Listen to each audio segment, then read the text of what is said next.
विद्यार्थी मित्रांनो, सह्याद्री ट्युटोरियल्स मध्ये तुमचं स्वागत आहे. 4D ही आपली स्ट्रॅटेजी आहे. डेफिनेशन, डायग्राम, डिस्टिंग्विश आणि डेरिव्हेशन आणि त्यातलं 5वी टर्म आहे आपल्यासाठी लॉ. सांगू का तुम्हाला? फिजिक्सचा पेपर झालाय. तुम्ही अनुभव घेतलाय त्या गोष्टीचा लक्षात घ्या. तुम्ही WhatsApp ग्रुप तर जॉइन केला असेलच आपला नक्की. याच्यावर आपण तुम्हाला डिस्टिंग्विशचे बरेचसे प्रश्न दिले होते. बरोबर आहे. डेफिनेशन मी तुम्हाला सांगतो. तुम्हाला PYQs मी करायला सांगितल्या होत्या. तर मला तुम्हाला सांगायचंय, की आलं होतं काय परीक्षेत ते नीट बघा. नीट बघा. ईडी करंटची डेफिनेशन. Okay, 1 mark. 2, 3, 4, 5, 6 मार्क. ह्याला एसआय युनिट पर विचारलं होतं. 7, 8 हे 4 मार्काला लॉ आला होता. 12 झाले. 13 मार्क. तुम्हाला सांगतो 2 मार्काचं न्यूमेरिकल 15, 16, 17, 18, 19, 20, 21, 22 आणि 23. 23 मार्काला प्रश्न फिजिक्समध्ये डेफिनेशन, डायग्राम आणि डिस्टिंग्विश वरती होते. डेफिनेशन, डायग्राम आणि डिस्टिंग्विश म्हणूया आपण. मी तुम्हाला सांगू का? आता क्लिअरली बरं का, की ऍक्च्युली आता मी तुम्हाला सांगतो. आता हा व्हिडिओ आहे आपल्या YouTube चॅनलवरचा लक्षात घ्या आणि 9 मिनिटापूर्वी मी तो ओपन करून ठेवला होता बरं का. सर ईझीएस्ट पेपर होता. छान. हार्ड गेला पेपर, गेला. मी सांगितलंय सगळ्यांना सोपा जाणार नाहीये. पण हे जे हार्ड गेला जे म्हणणारी मुलं आहेत ना, त्यांनाच मगाशी मी अगोदर दुपारी व्हिडिओ अपलोड करून सांगितलंय. काय 20-30 मार्काचा पेपर अटेम्प्ट आहे ना, मग नाहीये हार्ड. ओके. तुमच्यामुळे आजचा पेपर खूप छान गेला. खूप बेकार होता पेपर. डेफिनेशन तर कमी होते. म्हणून तर मी तिथे फळ्यावर घेतलं डेफिनेशन. 10-15 मार्काचे डेफिनेशन 10 मार्काचे डेफिनेशन होत्याच आणि असतातच. एवढे मार्क स्मिथ बुवा नाव आहे. ठीक आहे. एकदम बेस्ट. मस्त गेला पेपर, मस्त गेला पेपर. आता मी तुम्हाला सांगू का लक्षात घ्या, की ॲक्चुअली हे आता जरा थोडे जुने कॉमेंट येतात म्हणूया आपण. मगाशी मला रिफ्रेश केलं पाहिजे, पण जाऊ दे. मी तुम्हाला सांगतो, मी मोबाईलमध्ये कॉमेंट बघणार आहे लक्षात घ्या आणि त्याच्यात सुद्धा मला दिसतायत कॉमेंट इतके छान की विचारूच नका. म्हणजे एका मुलाचं कॉमेंट मला खूप आवडलं, खूप आवडलं. तो म्हणला, "सर प्रिलिममध्ये फक्त 8 मार्क होते."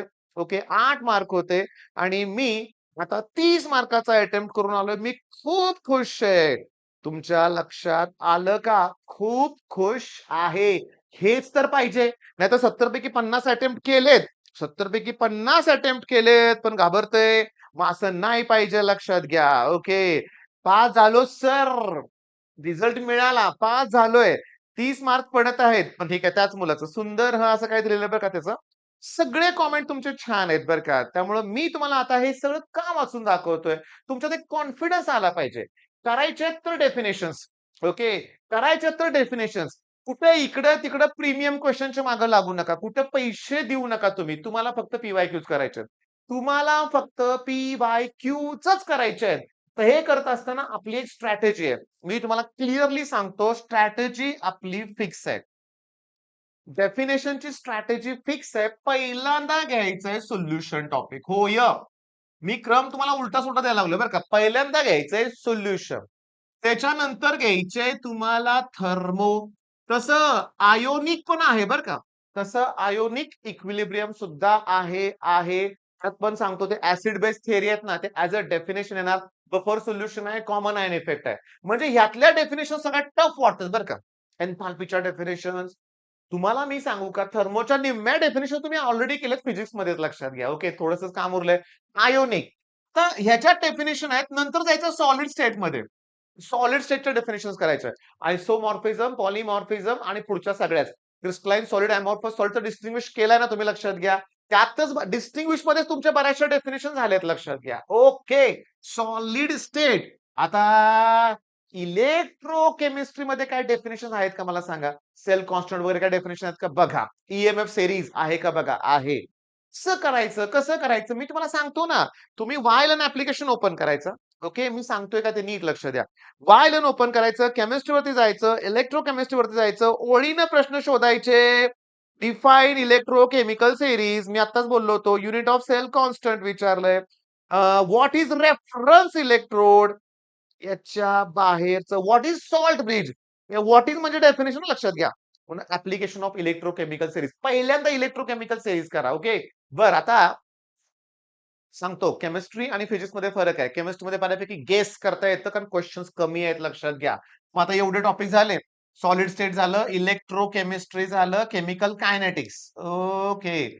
ऑर्डर ऑफ रिॲक्शन, मॉलिक्युलरिटी, त्याच्यानंतर pseudo unimolecular reaction, zero order reaction, याच्या ना एक्झाम्पल्स करायचे आहेत. ज्या ज्या ठिकाणी डेफिनेशनच्या ठिकाणी एक्झाम्पल्स आहेत ते तुम्हाला करायचेच आहेत, हे लक्षात घ्या. बरं, एवढं झालं. आता सांगतो त्याच्यानंतर जायचंय तुम्ही ग्रीन केमिस्ट्री. हो य green chemistry, nano material, nano science, nano material, nano न सुरुवात होणाऱ्या सगळ्या डेफिनेशन्स करायच्या आहेत तुम्हाला. ओके. आणि त्याच्यानंतर काय करायचं मी तुम्हाला सांगतो. ग्रीन केमिस्ट्री डेफिनेशन झाल्या की त्याच्यानंतर पॉलिमर क्लासिफिकेशन करा. डेफिनेशन नाहीये पण क्लासिफिकेशन करा पॉलिमर मध्ये, बरं का. बरं, त्याच्यानंतर मी तुम्हाला सांगतो transition, inner transition, lanthanide, actinides, lanthanide contraction, lanthanide contraction, त्याची डेफिनेशन टाईपच आहे, लक्षात घ्या. मी तुम्हाला सांगतो ते करायचं. ओके. आणि याच व्हिडिओमध्ये माझी इच्छा आहे की तुम्ही युजेस पण करा, बरं का. ग्रुप 16, 17, 18 वर मला आठवलं ते हेलियम, निऑन, ऑर्गॉन, झेनॉन, क्रेप्टॉन ह्याचे युजेस आहेत, ते युजेस पण तुम्हाला करायचे आहेत. हे झालं. ओके. तर सगळ्यात इम्पॉर्टंट ह्या डेफिनेशन आहेत. हो, तुम्ही म्हणाल सर ऑर्गॅनिक मध्ये डेफिनेशन, हो. Define alkyl halide, give classification, give classification. Vinyl, allyl वगैरे तुम्हाला जमलं पाहिजे. ओके. बेन्झील ओळखता आलं पाहिजे. त्याच्यानंतर define alcohol, give classification. Phenol classification, इथर, अल्डिहाइड, कीटोन, ऍसिड, अमाइन, सगळ्यांच्या डेफिनेशन आणि क्लासिफिकेशन करायचंय बाळांनो, करायचंच आहे, लक्षात घ्या. सगळ्यांच्या डेफिनेशन आणि क्लासिफिकेशन तुम्हाला करावं लागेल. बर, वेळ कमी आहे, वेळ कमी आहे, पण तुम्ही सांगू का डिस्टिंग्विश मध्ये ऑर्गॅनिक बऱ्यापैकी केलंय. डेफिनेशन मध्ये पण ऑर्गॅनिक करायला लागलाय तुम्ही, बरोबर आहे. त्याच्यानंतर तुम्ही मला सांगू का बऱ्याचशा ठिकाणी तुमचं झालेलंच आहे बऱ्यापैकी. म्हणजे आज ऍट एनी कॉस्ट तुम्ही जर बाळांनो हे डेफिनेशन डायग्राम डिस्टिंग्विश ने अजून डेरिव्हेशन केले, जिंकलाच तुम्ही. बघायचं तुम्हाला, बघूया आपण, लक्षात घ्या. मला तुम्हाला एक पेपर दाखवायचा आहे, लक्षात घ्या. ओके. मी तुम्हाला दाखवतो पेपर. बघा, मी एका पेपरचं अनालिसिस करून ठेवलं तुमच्यासाठी. बघा, याच्यावरती एक सेपरेट व्हिडिओ मला बनवायचा आहे. लेटेस्टच क्वेश्चन पेपर आहे, 2024चाच पेपर आहे, लक्षात घ्या. लेटेस्टच आहे. पहिला प्रश्न बघा, spin only magnetic moment. Easy आहे. मी तुम्हाला सांगू का, spin only magnetic moment, effective atomic number, ligands, coordination compound, Werner's theory, coordination compound सगळा तुमच्याकडनं करून घेणार, लक्षात घ्या. सगळ्यात सगळ्यात इम्पॉर्टंट पीएच, सोपं आहे, सोपं आहे. Number of particles present in FCC.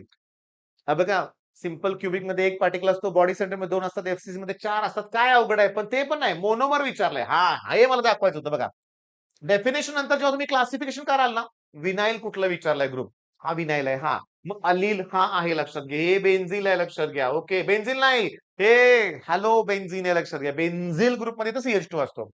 बर, थांबा, युनिट ऑफ विचारलंय, मेटल, हे सगळं सोपं आहे. इफेक्टिव्ह ॲटॉमिक नंबर तुम्हाला बोललो की येणारच आहे आपण. एसआय युनिट विचारलंय. आपला मेन पॉइंट सुरू होऊ दे, डेरिव्हेशन. 4D मधलं डेरिव्हेशन आहे. व्हॉट आर इन डेफिनेशन आहे. व्हॉट इज नॅनो डेफिनेशन आहे. क्लासिफिकेशन ऑफ प्रोटीन आहे. त्याच्या क्लासिफिकेशन करूया रे, क्लासिफिकेशन करूया. हेनरीज कॉन्स्टंट लॉ आहे. लॅन्थेनाइट कॉन्ट्रॅक्शन डेफिनेशन आहे. रिलेशनशिप डेरिव्हेशन आहे. 10 ते 15 डेरिव्हेशन, 2 आले. इथे एक डेरिव्हेशन आलंय, अजून एक डेरिव्हेशन. किती सोपा पेपर आहे. वुल्फ किशनर नेम रिएक्शन करून घेणार आहे तुमच्याकडून. डिफाईन इलेक्ट्रोकेमिकल सेरीज, मी तुम्हाला मगाशीच बोललो तो सारखं रिपीट होतंय. Define acid base according to Bronsted Lowry. Relationship, तिसरं डेरिव्हेशन सांगतो. फिनॉल ठरलेला प्रश्न. Uses, define intensive, extensive, isobaric, adiabatic, enzyme, 5-5 definition आहेत. रिलेशनशिप, आता मला कळालं. ओके, की आपली स्ट्रॅटेजी परफेक्ट आहे. कुठलाही बोर्डचा पेपर काढून बघा, हे स्ट्रॅटेजी आपली फुल प्रूफ आहे. मग आता डेफिनेशन करायच्या कुठल्या, वाय लर्न मधून. वाय लर्न मधून फक्त डेफिनेशन करायचं तुम्हाला, लक्षात घ्या. फक्त काय करायचे, डेफिनेशन. पहिला टॉपिक घ्यायचा, परीक्षेत आलेलं डेफिनेशन करा. बाकीचं प्लीज काही करू नका, वेळ पण नाहीये. आणि मी तुम्हाला डेफिनेशनचा क्रम सांगितलाय. पहिला हा टॉपिक, हा टॉपिक, या टॉपिक न जावा. आणि जमलं तर तुम्हाला सांगतो, या टॉपिक नंतर तुम्ही ग्रीन केमिस्ट्री केलं तरी चालेल. जरा ते नॅनोच्या डेफिनेशन किचकट आहे. ग्रीन केमिस्ट्रीचे पण डेफिनेशन आहे, बरं का. आणि त्यात तुम्ही काय करा माहितीये का, डेफिनेशन बरोबर इथं फुल फॉर्म पण करा, बरं का. ZWT वगैरे काही FTIR भरपूर फुल फॉर्म आहेत. कदाचित 2-2, 3-3 मार्काला येतील. मग चला, आनंदाने अभ्यास करा. All the best.